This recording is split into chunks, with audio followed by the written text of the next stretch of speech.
Bonjour et bienvenue à toi dans cette nouvelle vidéo. Aujourd'hui je suis super contente de faire cette vidéo puisqu'on va parler ensemble de l'épreuve du grand oral du CRFPA.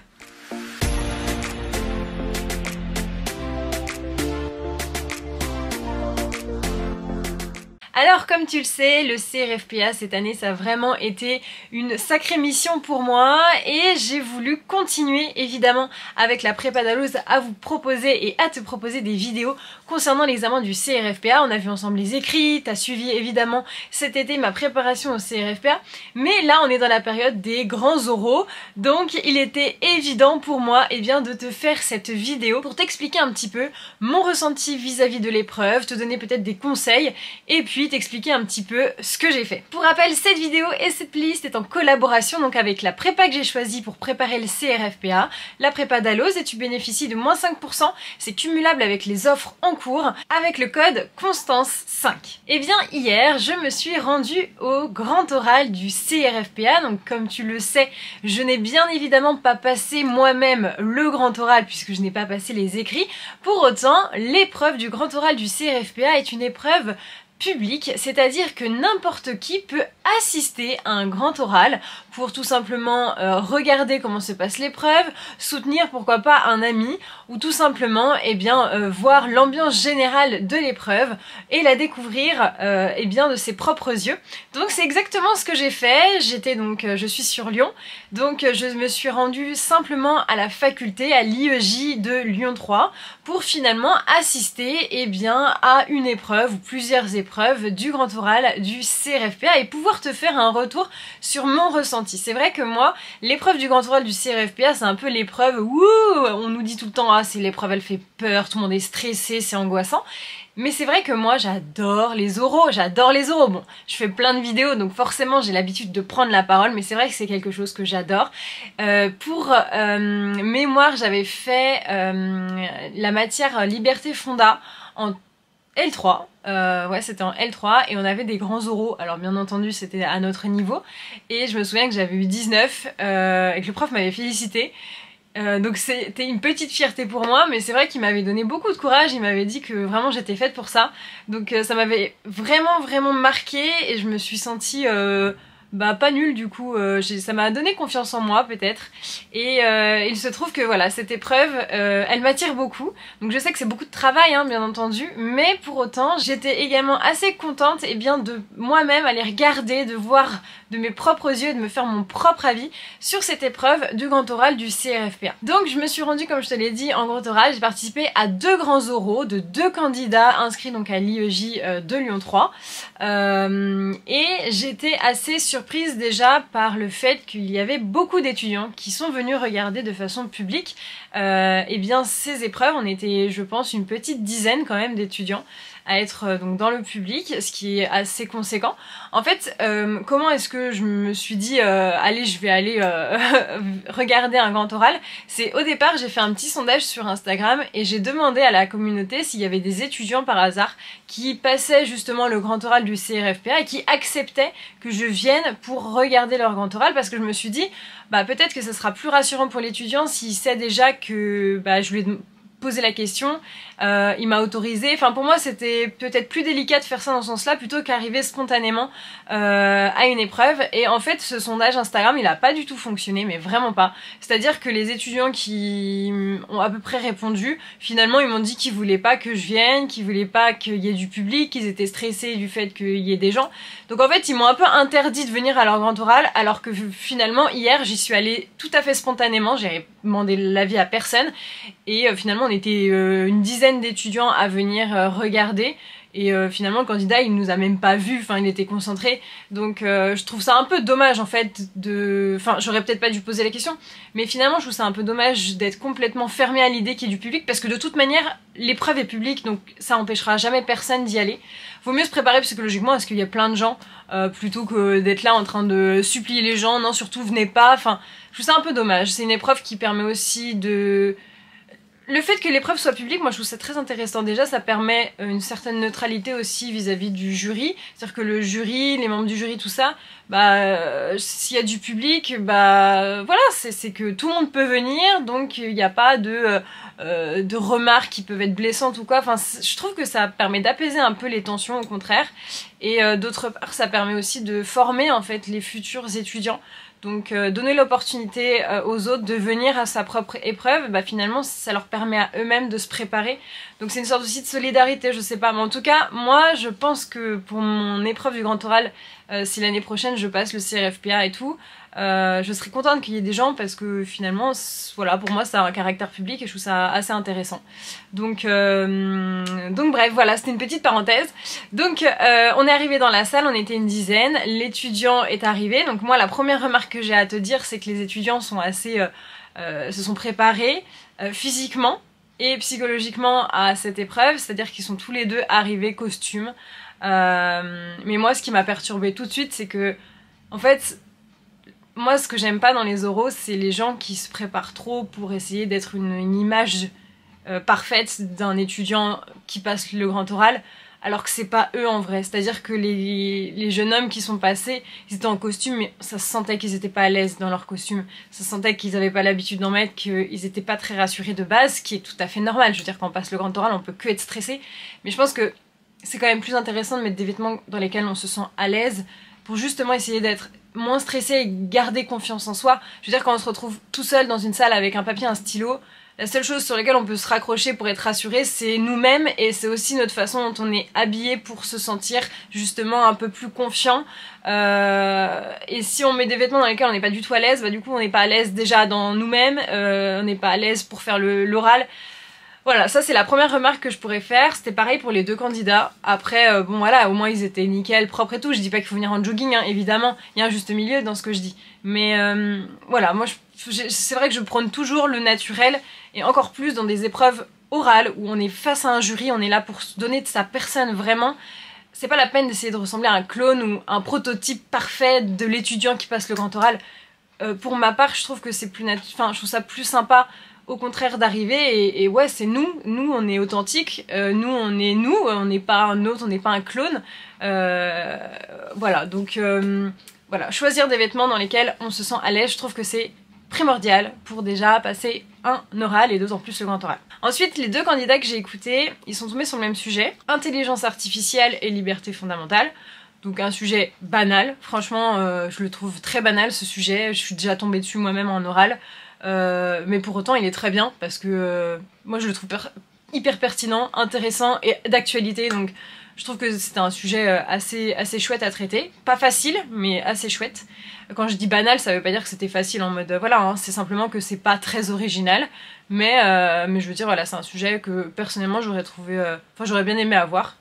Donc voilà, les deux candidats ont très bien parlé, franchement ils se sont bien exprimés. Je trouve il y en avait un particulièrement qui avait un tic de langage que j'ai trouvé un peu gênant sur la fin, parce qu'il y a quand même 15 minutes d'exposé et avec un tic de langage qui revient vraiment à chaque bout de phrase. C'était un peu lourd et du coup ça m'était un peu mal à l'aise, et je pense qu'il s'est rendu compte de son tic de langage, ce qui l'a aussi un petit peu déstabilisé. Donc ça évidemment un tic de langage c'est compliqué de travailler dessus, mais quand on le sait c'est bien de faire l'effort de... et il faut pas avoir peur, je pense, de finir une phrase. Parce qu'il y a pas mal d'étudiants en fait, ils baladent, enfin d'étudiants pas forcément, mais de gens, et je peux en faire partie, hein, qui sont stressés de finir une phrase, du coup ils mettent leur tic de langage à ce moment-là, parce que ça les rassure. Alors qu'en fait, finir une phrase c'est pas mal. C'est plutôt intéressant de finir sa phrase, ça permet de cadrer en fait son raisonnement. Donc faut pas avoir peur de finir sa phrase et de baisser le ton, tout simplement. Donc voilà, ça c'est la remarque que je peux faire. Il y a un des deux étudiants qui était beaucoup plus théâtral dans sa façon de s'exprimer, qui a commencé par dire des choses à son jury percutant, enfin c'était assez impressionnant. Ce que je trouvais sympa au début. Mais après, encore une fois, je trouve que ça manque de naturel. Et là-dessus, moi, ça me met hyper mal à l'aise quand je vois que la personne, elle est en train de jouer un rôle et qu'elle est pas derrière, elle est pas là, que c'est une coquille un peu vide du coup. Encore une fois, on est en oral, on est là pour montrer de sa personne, et le jury, il est là pour savoir si vous allez être un bon avocat. Si vous êtes en train de pimper quelque chose qui n'est pas vous, je trouve que c'est vraiment, ça manque d'authentique et c'est dommage. Et pour soi-même, on peut être vite mal à l'aise. Enfin, faut tenir quand même 1 heure en essayant d'être soi-disant l'étudiant parfait ou le candidat parfait.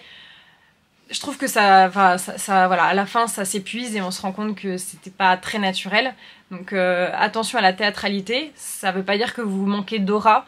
L'aura, ça s'acquiert avec des gestuels, un regard, une intonation de voix. Mais voilà, ne transformez pas vos voix quand vous prenez la parole. Enfin, moi, c'était un sentiment que j'ai eu dans ces grands oraux. Sur un des 2 candidats, il y en avait un qui prenait un peu une voix qui n'est pas vraiment la sienne. Et moi, ça me gêne en fait. Enfin, j'aurais été jury, ça m'aurait gêné. Parce que je veux de la spontanéité, j'aurais aimé du naturel. Et ça s'est ressenti même jusqu'aux questions. Donc les 2 étudiants ont très bien exposé. J'aurais absolument pas mon mot à dire par rapport à ce qu'ils ont dit. Ils savaient beaucoup de choses, et beaucoup de choses que moi-même je ne connaissais pas. Donc franchement, c'était très intéressant et c'était bien construit. Il y a un des 2 étudiants qui a un petit peu débordé, donc le jury lui a dit il faut que vous terminiez. Donc ça, c'était intéressant de voir qu'effectivement le jury va dire 15 minutes, c'est pas plus. Ça l'a un tout petit peu déstabilisé, mais franchement il s'en est très bien sorti, c'était quand même très bien. Et puis ensuite, il y a eu les questions, donc puisque c'était les 2 mêmes sujets, ils ont passé quasiment les mêmes questions. Ce qui est assez intéressant parce que je les ai regardés l'un après l'autre, donc ça m'a permis finalement de faire un comparatif, tout bêtement. Les questions qui étaient posées, c'était pas des questions particulièrement pointilleuses. Pour autant, je me suis bien rendu compte de quelque chose, c'est que finalement, l'exposé du grand oral, on s'en fout. L'exposé qu'on fait, on s'en fout un peu, c'est 30% du travail, vraiment. En fait, le jury, ce qu'il attend, c'est qu'on débite des informations pour justement aller piocher dedans et poser les questions avec. C'est un prétexte en fait, j'ai l'impression. Alors bien sûr, faut pas dire n'importe quoi, au contraire, puisque le jury va se baser sur ce qu'on dit pour nous poser les questions. Mais je me suis vraiment rendu compte que le grand oral, c'était pas l'exposé. C'est vraiment comment on répond à une question. Comment on répond à une question qui est pointilleuse. Comment on répond à une question dont on ne connaît pas la réponse. Comment on répond à une question qui est très personnelle. Et tous ces éléments-là, c'est ça qui est analysé. L'exposé en tant que tel, oui, on l'écoute. Le jury l'écoutait et ils étaient attentifs et ça s'est bien passé. Mais c'était pas ça en fait qu'ils attendaient. C'était vraiment le moment des questions. Et vraiment aller chercher l'étudiant pour aller lui extraire justement qu'est-ce que t'as dans le ventre. Et si on joue un personnage, et si on n'est pas nous-mêmes, et si on n'est pas spontané, et ben ça bloque à un moment. Parce qu'en fait, on donne pas satisfaction au jury. Il y a eu des questions assez personnelles, comme par exemple, pourquoi tu veux devenir avocat? C'est une question qui a été posée aux 2 candidats, que j'ai trouvé ultra cool. En plus, le président, quand il a posé sa question, on sentait que c'était très spontané et naturel, en fait, comme il l'a posé. Et je pense vraiment qu'il attendait du candidat qui sorte ses tripes et qui, justement, parle avec son cœur, son cerveau, évidemment, fallait pas dire n'importe quoi. Mais je veux dire, si on en est là, si on est devant un jury, qu'on a passé les écrits, qu'on a eu les écrits, qu'on passe le grand oral et qu'on espère devenir avocat, la réponse sera jamais une mauvaise réponse. Dites simplement ce que vous pensez. Et les candidats, ils n'ont pas réussi à le faire. Pour moi, ils m'ont pas du tout convaincu sur ces questions-là. Hein. Parce qu'il y a un candidat, il est allé trop dans la rondeur, il était trop dans la forme de sa réponse plutôt que dans le fond de sa réponse. Et ça, je trouve ça hyper dommage. C'est bien de mettre de la théâtralité, c'est bien de faire genre on a un aura ou de faire de faire pompeux, parce que ça met des formes et ça positionne une forme de respect aussi, je trouve que c'est pas mal. Mais ne pas oublier le fond, on pose une question, on répond à la question, va pas trop mettre des paillettes pour essayer de gonfler quelque chose, c'est une coquille vide en fait. C'est pas une critique négative, je suis pas là en train d'attaquer les gens qui font ça, hein, mais simplement moi c'est mon ressenti en tant que public, comment j'ai ressenti les choses. Et la question pourquoi tu veux devenir avocat, moi-même j'étais en mode ah bah ça m'intéresse parce que c'est une question qui est ultra personnelle et le candidat il n'y a pas de mauvaise réponse, donc donne ce que t'as dans le ventre. Et finalement il y en avait un qui avait hyper bien répondu, qui avait hyper bien préparé sa réponse. Il nous a fait 3 parties et tout nickel, mais encore une fois la forme était parfaite, il nous a fait un plan. Mais ça manquait de spontanéité, ça manquait un peu de bêta quoi dans le ventre. Donc ça, je trouvais ça un peu dommage. Bien qu'il ait essayé hein, quand même d'amener la chose de façon spontanée. Et l'autre, il n'a pas répondu à la question. Et pareil, il y a eu une deuxième question qui a été posée, c'est en quelle spécialité vous voulez exercer. C'était question hyper spontané, c'est une vue naturelle, il n'y a pas de piège, il y a pas de piège. Et bah ils ont pas réussi vraiment à donner, ils ont toujours été dans le je préfère pas me spécialiser pour le moment, je préfère regarder, mais ça manquait un peu de véracité en fait dans ces propos-là. Donc moi c'est mon ressenti personnel, après c'est peut-être pas du tout le ressenti des membres du jury, hein. Mais moi c'est mon avis. Donc finalement, pour faire un résumé de tout ça, j'ai apprécié, mais vraiment, vraiment apprécié écouter ces grands oraux. J'avais moi-même envie de répondre à beaucoup de questions qui étaient posées, mais vraiment, ça me passionne vraiment le droit. Et du coup, quand il y a des questions comme ça, où c'est de la réflexion pure, c'est de la vie pure, il n'y a pas de vrai, de faux en soi, c'est vraiment quel est ton avis sur telle chose. Est-ce que vous pensez que c'est une bonne chose? Est-ce que vous pensez que c'est une mauvaise chose? C'est ce que tu penses toi, c'est pas... Après, les arguments, c'est très important. Mais je veux dire, il faut sortir ses tripes. Donc moi, j'ai adoré, évidemment, participer à ces grands oraux. Et je pense que je vais y retourner tout à l'heure parce que je trouve que c'est vraiment trop bien de voir comment ça se passe. Je pense qu'il est important quand même d'amener de la spontanéité dans ces grands oraux. Oui, on est face à un magistrat, à un avocat, un professeur d'université. Mais ne prenez pas pour ce qu'on n'est pas. On est des candidats, eux-mêmes sont des humains, c'est pas la peine d'essayer de ressembler à un avocat qui a 30 ans d'expérience. Je pense que l'authenticité ça paye tout le temps. J'ai passé quand même pas mal d'oraux dans ma vie et c'est important évidemment d'avoir une certaine posture, d'avoir une certaine retenue dans l'exposé, mais la spontanéité je pense que c'est hyper important. Et là, j'ai trouvé qu'il en manquait un petit peu. Alors, peut-être que le stress fait que, voilà, hein, chacun gère comme il peut, mais ça manquait de spontanéité pour moi. Après, le contenu, les étudiants, j'ai trouvé ça super de voir que ils savaient quand même répondre aux questions et ils ont bien pris le temps de s'exprimer. Ils sont pas allés trop vite. Ils ont bien respiré, ils se sont bien tenus. Ils ont bien introduit leurs propos. Voilà, c'était rondement mené, mais ça manquait, pour moi, voilà, de spontanéité et de véracité qu'on peut amener dans ces épreuves-là. On peut amener ce petit twist. Il faut aussi se poser la question de savoir comment est-ce que le jury qui a vu peut-être 30 étudiants, 30 candidats, va se souvenir de ma personne. Et il faut amener ce petit twist, ce petit truc. On est tous très authentiques, on est tous très, très différents. Donc, c'est pas grave d'amener un trait de sa personnalité.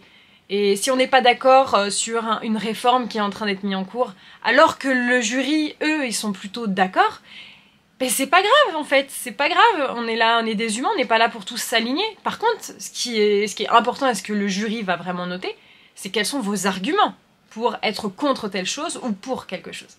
Et c'est là-dessus qu'il faut vraiment travailler en fait le grand oral. Donc voilà, l'épreuve du grand oral, bah voilà, ça m'a confirmé que c'est vraiment une épreuve que j'adore et que j'aimerais beaucoup évidemment passer l'année prochaine. Mais voilà, pour moi le cœur du grand oral, ce sont les questions qui sont posées aux candidats et pas tant l'exposé en tant que tel. Voilà mon ressenti, en tout cas n'hésite pas à participer toi aussi à un grand oral puisque c'est public. Ça forge, c'est quand même très très bien de le faire et ça nous permet de nous préparer aussi pour l'année prochaine. Voilà, donc si t'as aimé cette vidéo, n'hésite pas à t'abonner à ma chaîne YouTube et liker cette vidéo. Tu peux également la partager à tes amis. En tout cas, on se donne rendez-vous très vite pour une prochaine vidéo. N'hésite pas à me rejoindre également sur mon compte Instagram, le Dran 5 minutes. À bientôt!